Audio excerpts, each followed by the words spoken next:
It was 1893. A resort in Maryland told Charles Douglas that they didn't serve his kind. They thought by denying him a meal, they were putting him in his place. But he didn't argue. He didn't march. He walked down the beach, found the property line, and bought 40 acres right next door. He didn't ask for a seat at the table. He bought the ground the table was sitting on. This is the story of how Charles Douglas turned a restaurant rejection into the first black municipality in the state of Maryland. This is One Mike Black History, and if you like stories like this, you can find more stories like this at onemikehistory.com. But without further ado, let's get started. To understand this heist, you have to understand the insult. It was August of 1893. The Chesapeake Bay was the playground for Washington and Baltimore's elite. The system at the time called the place Bay Ridge. It was known as the Queen of Chesapeake. It was a grand hotel, massive boardwalk, and a restaurant that promised the finest dining on the East Coast.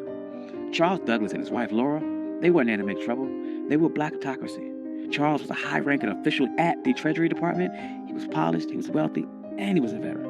He walked to the restaurant at Bay Ridge and asked for a table. The waiter did not look at Charles's uniform. He didn't look at his credentials. He just looked at his skin color and said, "We don't serve your kind here." Now, this is the moment where the struggle would usually kick in. The textbook version of this story would tell you how sad Charles was. It would talk about the pain of segregation. But Charles Douglas didn't have time for that. He had a military mind. And he looked around the restaurant and saw white families eating. He saw the owners counting money. And he realized that their business was built on a territorial monopoly. They thought that they owned the prestige of the water. They thought by banning him, they were keeping the luxury for themselves. Charles walked out of that restaurant, but he did not leave the area. He walked down the beach, he crossed the property line, and he stood on the dirt right next to the people that insulted him. He was looking at a 40-acre tract known as Bashir's Farm. It was rugged, overgrown patch of coastline. To the owners of Bay Ridge, it was a waste of space. To the system, it was unimproved land. But to the colonel, it was the high ground. Charles Douglas knew something the owners of Bay Ridge didn't. The system is only as strong as its borders.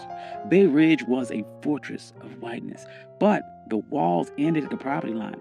If Charles could control the land right next to them, he didn't need their permission to exist.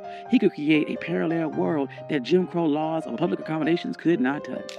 See, in 1893, separate but equal wasn't even legal doctrine yet. That would not happen for another 3 years with Plessy versus Ferguson. But the private property doctrine was already ironclad. The law of the land said that a man could do whatever he wanted with the dirt that he owned. Charles realized that public space was a trap. If you relied on the public to treat you fairly, you were a beggar. But if you owned the private, you were sovereign. So he went to the owner of the 40-acre farm, a man by the name of Daniel Bashir. He didn't ask for a favor. He brought money. He offered him $5,000 cash. In 1893, that was an astronomical sum. It was roughly the equivalent of about $175,000 in today's money. But the strategic value was worth millions. Bashir took the money. He signed the deed.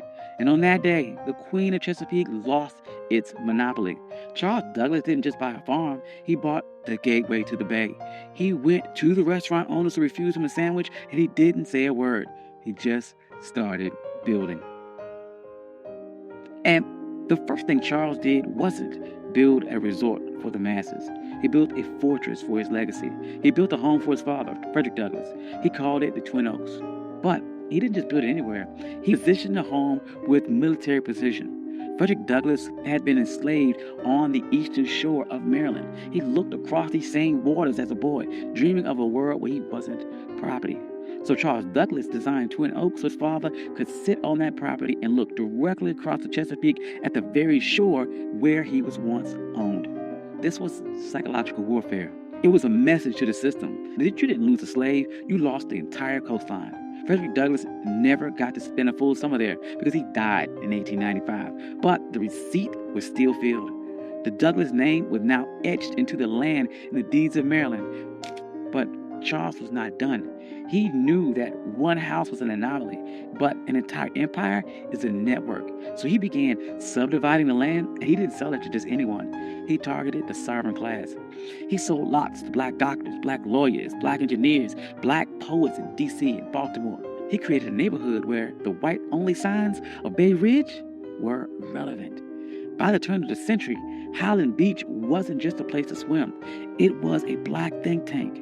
Paul Robeson was there. Langston Hughes was there. W.E.B. Du Bois was there.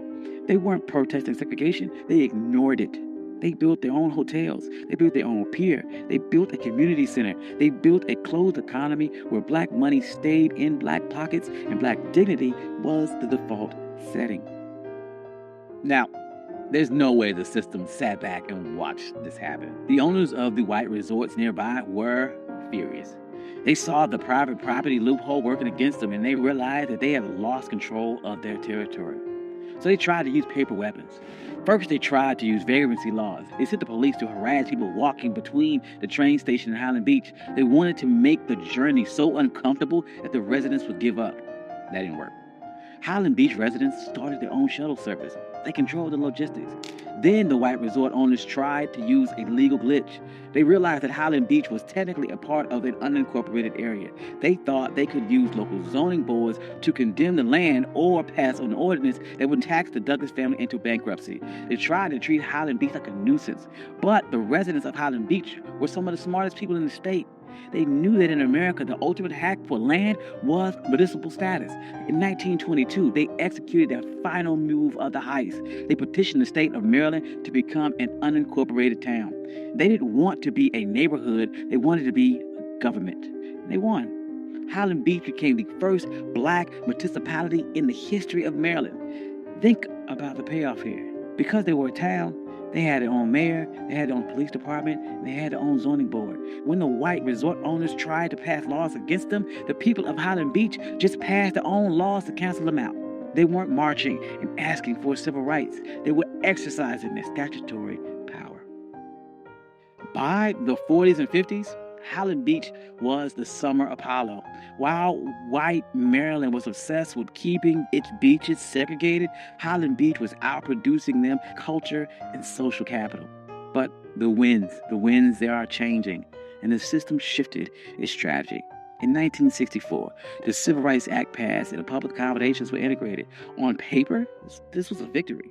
But in a world of real estate and sovereignty, it was a Trojan horse. The system realized it could not keep black people out of the water anymore, so it decided to make the land too expensive to keep. This is the new Jim Crow. As white developers realized that coastal property was the ultimate asset, they began using tax assessment and eminent domain and environmental regulations to squeeze black families off their land. In places like Hilton Head and Bruce's Beach in California, the system succeeded. They stole land back using the laws that were supposed to protect landowners. But look at Highland Beach today. It's still there. It survived the rise of developers. It survives the collapse of other resorts. It survives because Charles Douglass didn't build a charity. He built a closed-loop system. The residents of Highland Beach understood that the land wasn't just for lounging. It was for continuity. They passed these down for generations. They created trust. They created a black culture of holding the line. During the Civil Rights Movement, we get caught up about the seat at the lunch counter. But Charles Douglass reminds us that the lunch counter is just a piece of furniture, and that if someone owns the building, they can always find a reason to move the chair or keep you out. The true power is owning the blueprints.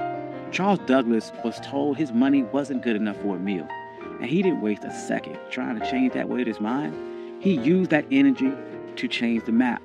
He proved that when the system closes the door, you can't keep knocking till your fists are bloody. You can buy the hallway. You can buy the entire building. You can buy the entire beach. You can buy the ground that it sits on. And today, Highland Beach stands as a reminder that we aren't just laborers in the American story. We are the engineers of our own exit. Thank you. This is One My Black History. I'm your host, Country Boy. If you like stories like this, you can find more stories like this at onemyhistory.com. Hope you enjoyed this. This is something different. I enjoyed this a lot. Trying to do, once again, more stories about agency, about pattern interrupts, people overcome, and how they took a system that was designed to keep you back and beat it and overcame or outsmarted that system. Hope you enjoyed that. I'd like to thank all my day ones. You guys are amazing. Thank you guys all for coming out. Financial contributors. Oh, yes. And if you don't see your name here, please reach out to me. I'll add your name. I'm sorry. I love you all. Peace.